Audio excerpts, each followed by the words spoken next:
The municipal courtroom hummed with morning activity. Papers shuffled, bailiffs moved efficiently, and Judge Edward Grayson sat poised behind the bench, his robe flawless, gavel ready. Famous for strict rules and zero tolerance for lateness, he observed every passing second like a hawk. At exactly 9:03 a.m., the heavy doors creaked open. Karoline Leavitt walked in, composed and sharp, wearing a navy blazer, a neat binder tucked under her arm.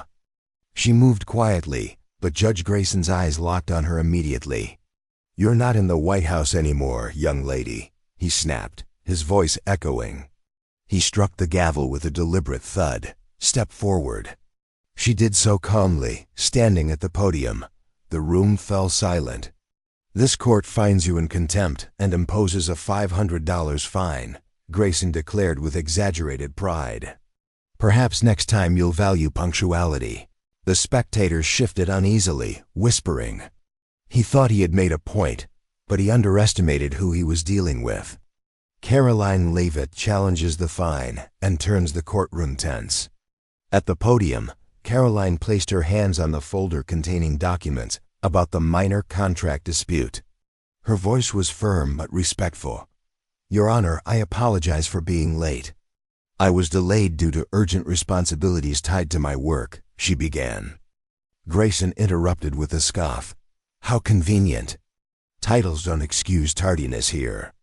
In my courtroom, punctuality is mandatory." Karoline stayed composed, noting every word, every double standard.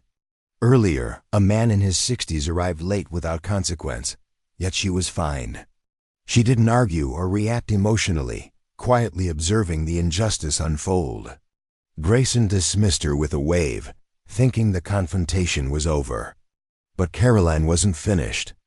Karoline Leavitt dismantles the judge's bias with legal precision. "Your Honor," she spoke clearly, "before the next case proceeds, I must address something for the record." Startled, Grayson turned his attention to her. "Miss Leavitt, your case is concluded," he said. "I understand, Your Honor." "But fairness cannot end when the gavel drops," Karoline replied, pulling out a leather-bound notebook filled with meticulous notes. The room quieted. All eyes were on her. "This notebook," she said, voice firm yet professional, "contains courtroom procedures and notes from my experience with legal teams at the White House. While not a licensed attorney, I am well versed in judicial fairness standards." Grayson shifted uneasily. "Miss Leavitt, this is unusual." "Yes, Your Honor. But so was the treatment I received today." She opened to a page and began reading. 9:02 a.m. Man in his 60s arrived late, no response. 9:04 a.m. Woman in navy suit late, no comment. 9:07 a.m. I arrived fined $500 and publicly reprimanded. Murmurs spread through the gallery. Karoline paused. "This isn't about my title or background. It's about fairness. Are young voices less credible? Are women judged more harshly? This courtroom must reflect equality."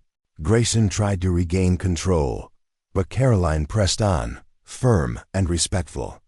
She highlighted unequal enforcement, statistical patterns, and the need for accountability. Each word landed with precision. Even the clerk and bailiff leaned in, visibly affected. Karoline proposed 3 steps. Pay the fine to document the injustice. Request review of all fines and reprimands over 6 months to ensure equal application. 3. Recommend mandatory bias awareness training for judges and courtroom staff.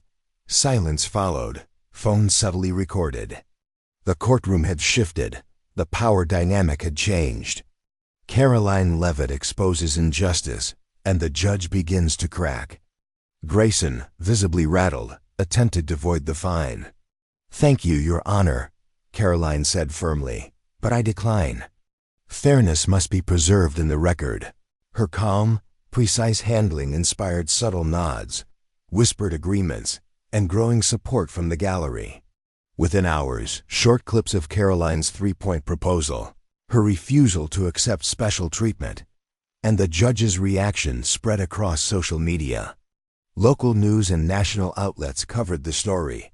praising her courage and the courtroom accountability she demanded. The Black stories highlighted this viral moment, sharing it widely. Former defendants began posting about unequal fines and courtroom bias, validating Karoline's observations. 3 weeks later, Judge Grayson quietly resigned.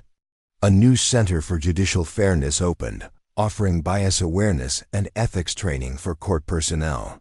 Karoline continued her duties, but now with a visible reminder of her impact. The $500 fine, framed above her desk, a symbol of accountability and courage. Her story inspired law students, young professionals, and reform advocates.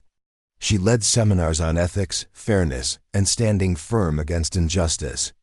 Her words emphasized that courage and knowledge can reshape systems. Karoline Leavitt walked into a courtroom to pay a fine and walked out sparking a movement. Justice, fairness, and accountability had a new champion. If you believe courage and awareness can change the world, like, comment, and subscribe. More The Black Stories are coming soon.